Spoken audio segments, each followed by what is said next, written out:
The smell of sizzling fries and freshly grilled burgers filled the air as Clint Eastwood stepped into a busy fast food restaurant. The place was packed, families enjoying their meals, kids running around, and employees rushing behind the counter to keep up with the rush. Clint adjusted his jacket and walked toward the counter, scanning the menu overhead. As he waited, his sharp eyes caught something that made him pause. A young worker, barely in his 20s, was nervously handling a tray of food. His uniform was slightly worn, his shoes scuffed, but his hands moved quickly as he tried to serve customers as fast as he could.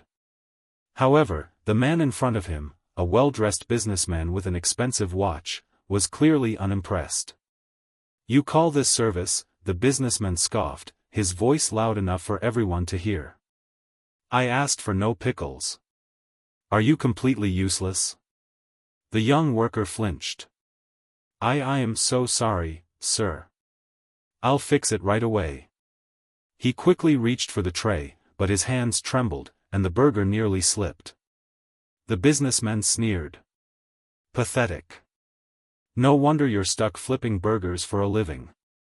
The restaurant fell silent. Customers glanced uncomfortably at each other, unsure of what to do. The young worker lowered his head, his face turning red with embarrassment. That's when Clint stepped forward.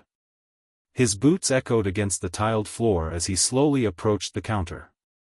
The businessman barely noticed, until Clint's voice cut through the air like a blade.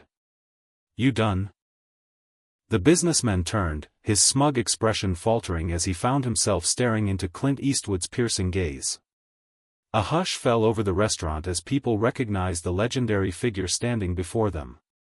The worker, still looking down, hesitated before sneaking a glance at Clint.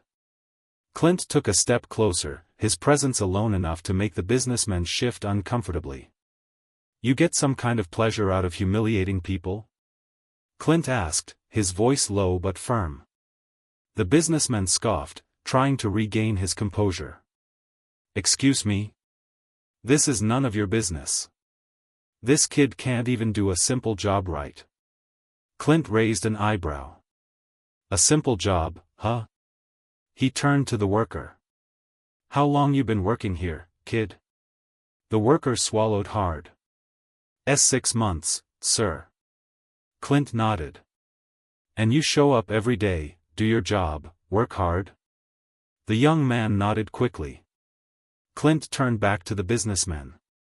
"Sounds like more than you can say." The businessman frowned.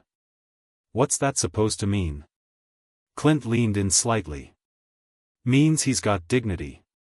He's working. Earning his keep. While you're standing here tearing him down for making an honest living."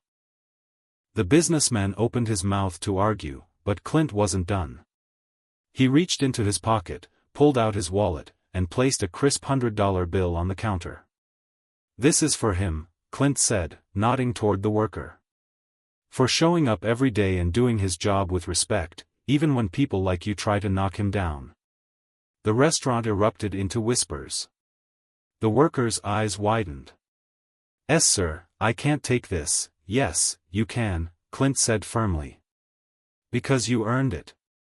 The businessman scoffed. "So what? You think handing him some cash makes up for his miserable job?" Clint's gaze darkened. "No. But treating people with respect does." He turned to the other customers. "How many of you have ever worked a job like this?" A few hands went up. "And how many of you have ever been treated like dirt just because you were doing honest work?" More hands. A few murmurs of agreement. Clint nodded. "Then maybe it's time we start appreciating the people who keep places like this running instead of tearing them down." The businessman, now clearly uncomfortable, huffed and grabbed his food. "Whatever. This place is a joke anyway." He turned to leave, but before he could step away, another customer, a woman in a business suit, stood up. "Actually," she said, "I think I'll pay double for my meal today. To support workers like him." She placed extra cash on the counter. Another man followed suit. "Me too."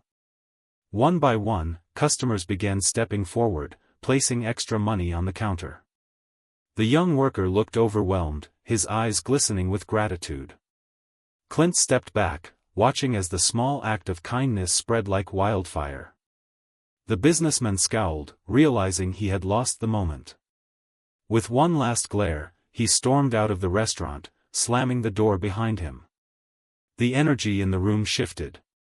What had started as a moment of humiliation turned into a moment of unity and support.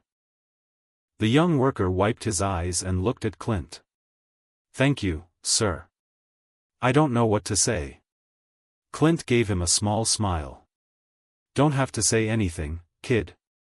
Just keep doing what you're doing. And remember, no job is small if you do it with pride." The manager of the restaurant, who had been watching everything, finally stepped forward. "I should have spoken up sooner," she admitted. She turned to the worker. "You're one of my hardest working employees. And after today, I'd like to give you a raise." The worker gasped. The entire restaurant cheered. As Clint turned to leave, he glanced over his shoulder one last time. The young worker stood taller now, no longer ashamed of his uniform. Clint smirked and muttered, "People never learn." Then, with his classic slow stride, he walked out into the evening sun, leaving behind a lesson no one in that restaurant would ever forget. If you liked this story, make sure to subscribe and hit the bell icon for more inspiring stories like this.